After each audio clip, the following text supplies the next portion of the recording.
Bro, ఒకవేళ జగనన్న చంద్రన్న ఇద్దరు friends అయితే ఎలా ఉంటుందో ఒక్కసారి చెయ్యి బ్రో అంటూ రాకేష్ అడుగుతున్నారు. నాకు ఈ కామెంట్ చాలా కొత్తగా అనిపించింది. ఎందుకంటే జనరల్గా ఎవరి అభిమాన నాయకుల్ని, అభిమాన తారల్ని అడుగుతూ ఉంటారు. కానీ రెండు ఆపోజిట్ పొలిటికల్ పార్టీ లీడర్స్ కలిసి ఫ్రెండ్లీగా మాట్లాడుకుంటే ఎలా ఉంటుంది అనేది నాకు చాలా కొత్తగా అనిపించింది.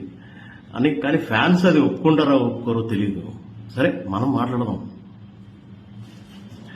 ఏమయ్యా జగన్మోహన్ రెడ్డి, ఏంటి సంగతులు?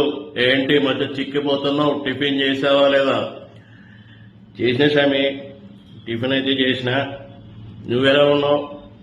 నీకు కూడా పెద్ద వయసు వచ్చింది. రాష్ట్ర బాధ్యతలన్నీ కూడా నువ్వు చూసుకోవాలి కాబట్టి నువ్వు కూడా కొంచెం ఆరోగ్యపరంగా జాగ్రత్తలు తీసుకో స్వామి. తప్పకుండా తీసుకుంటా జగన్. నువ్వు ఆ మాట అన్నావు, అది చాలు. నాకు ఎవరి మీద వ్యక్తిగతంగా ద్వేషాలేం లేవు స్వామి. నాకు అందరూ అన్న ఇష్టమే. నాకు తెలియదా నీ మనసు జగన్? నువ్వు మంచోడివే, నాకు ఆ విషయం బాగా తెలుసు. కాకపోతే రాజకీయాలు ఏవో మాట్లాడుకుంటావు. అవి తీసేసామి, రాజకీయాలు తీసే. మనం రాజకీయాల గురించి ఎందుకు స్వామి?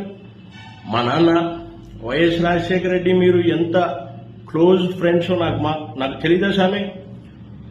మహానుభావుడు రాజశేఖర్ రెడ్డి నేను కలిసి ఎన్నో కార్యక్రమాల్లో పాల్గొన్నాం. ఆయన గురించి నీకన్నా నాకు బాగా తెలుసు జగన్. అందుకే కదా స్వామి, అందుకే కదా మీరన్నా కూడా ప్రజలందరికీ ఒక అభిమానం ఉంది, నేనన్నా అభిమానం ఉంది.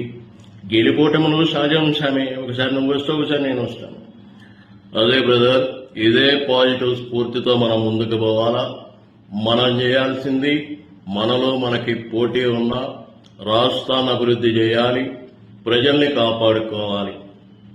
చాలా బాగా చెప్పినావు స్వామి. నువ్వు కూడా ఎక్కడ పడితే అక్కడికి వెళుతున్నావు. జనాలు విపరీతంగా వస్తున్నారు. నీ ఆరోగ్యం జాగ్రత్త. థ్యాంక్ యూ సో మచ్ స్వామి, థ్యాంక్ యూ. మనం ఎక్కడికైనా జనం వస్తారు, నాకు ఆ విషయం తెలుసు. ఏదేమైనా ఒక మంచి పర్సన్తో నేను మాట్లాడినా ఈరోజు నాకు చాలా సంతోషంగా ఉంది స్వామి. మనం రోజు మాట్లాడుకుందాం, అలాంటిది ఏం పెట్టుకోకు. ఓకే స్వామి, ఉంటాను. ఇలా ఉంటుందండి సరదాగా మాట్లాడితే. కాకపోతే అందరూ దాన్ని యాక్సెప్ట్ చేయరు కదా. అలా ఈ ఉన్న చిన్న లైఫ్లో ఏముండదు. రాజకీయాల పరంగా, వాటి పరంగా, వీటి పరంగా విభేదాలు ఇవన్నీ వచ్చి ఇది చేసుకుంటారు. కానీ చిన్న లైఫ్ అందరూ కలిసి మంచిగా ఉంటే చాలా బాగుంటుంది. కామెంట్ బాగుంది, డిఫరెంట్గా చాలా కొత్తగా అనిపించింది, అందుకే ట్రై చేశాను.